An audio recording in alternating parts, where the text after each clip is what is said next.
SIR প্রক্রিয়া শেষ হওয়ার পর 14 ফেব্রুয়ারি পশ্চিমবঙ্গে চূড়ান্ত ভোটার তালিকা প্রকাশের কথা থাকলেও তা কয়েকদিন পিছোতে পারে।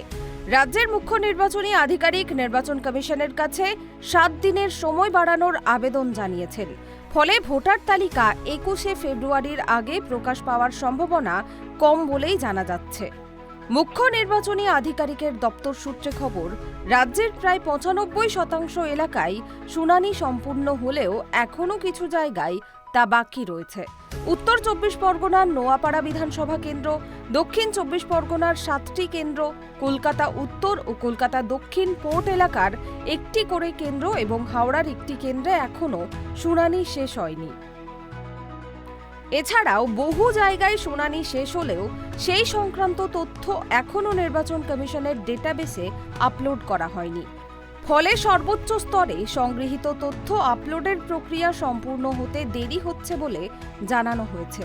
মুখ্য নির্বাচনী আধিকারিক মনোজ আগরওয়ালের মতে, ভোটারদের আপত্তি নিষ্পত্তি ও যথাযথ যাচাইয়ের স্বার্থে কমিশন 14 ফেব্রুয়ারি পর্যন্ত শুনানির সময়সীমা বাড়াতে পারে।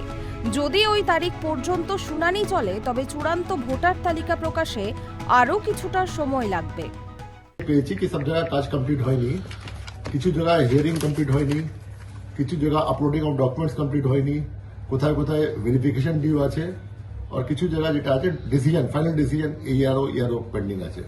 এটা নিয়ে যেটা লাস্ট ডেট ছিল 7 তারিখ আজকে ছিল, ওটা আমি 7 দিন এক্সটেনশন চেয়েছি, 14 তারিখ পর্যন্ত টাইম চেয়েছি। তাহলে কি আপনার চূড়ান্ত তালিকার জন্য সেদিনটাও কি তাহলে পিছিয়ে যাবে? নিশ্চয়ই, দেখুন এটা পিছবে, তারপরে এরপরে তো একটা প্রসিজার আছে, আমাদেরকে টেস্ট চেক করতে হবে। তারপরে 10 তারিখ পর্যন্ত আগের ডেট ছিল কি এটা যাবে ইসিআই কাছে, তো 10 তারিখ পরেই যাবে ইসিআই কাছে। 3-4 দিন ইসিআই নেয়, আগে ছিল 14 পর্যন্ত ইসিআই এটা দেবে। এসআইআর প্রক্রিয়া ঘিরে রাজ্য রাজনীতিতেও তীব্র উত্তেজনা তৈরি হয়েছে। শাসক দল তৃণমূল কংগ্রেসের দাবি, এসআইআর চলাকালীন রাজ্যে 107 জনের মৃত্যু হয়েছে। এই সময়ে ভাঙচুর, বিক্ষোভ ও মৃত্যুর ঘটনাও সামনে আসে। বিষয়টি সুপ্রিম কোর্টে পৌঁছালে মুখ্যমন্ত্রী মমতা বন্দ্যোপাধ্যায় প্রধান বিচারপতির সামনে রাজ্যের অবস্থান তুলে ধরেন। অন্যদিকে বিজেপির রাজ্য সভাপতি শ্রমিক ভট্টাচার্যের অভিযোগ, তৃণমূল কংগ্রেস পরিকল্পিতভাবে এসআইআর প্রক্রিয়া ধীর করে দিয়ে রাজ্যের সাংবিধানিক সংকট তৈরি করার চেষ্টা করছে। তার দাবি, 2026 সালে তৃণমূল আর ক্ষমতায় ফিরবে না এবং বিজেপি রাজ্যে সরকার গঠন করবে। এগুলো ওদের ব্যাপার, ওরা বুঝবে। ইসির ব্যাপার, ইসি যদি মনে করে বাড়াবে, যা করার করবে। ইসির তো ইনঅর্মাস প্লেনারি পাওয়ার কনস্টিটিউশন দেওয়া, এবং ইসি যদি যেটাই মনে করবে সেটাই করতে পারে। আপনাকে মনে করেন বাড়ানো উচিত? সেটা ইসি বুঝবে। আমরা বাড়ানো উচিত বা উচিত না কোনোটাই বলছি না।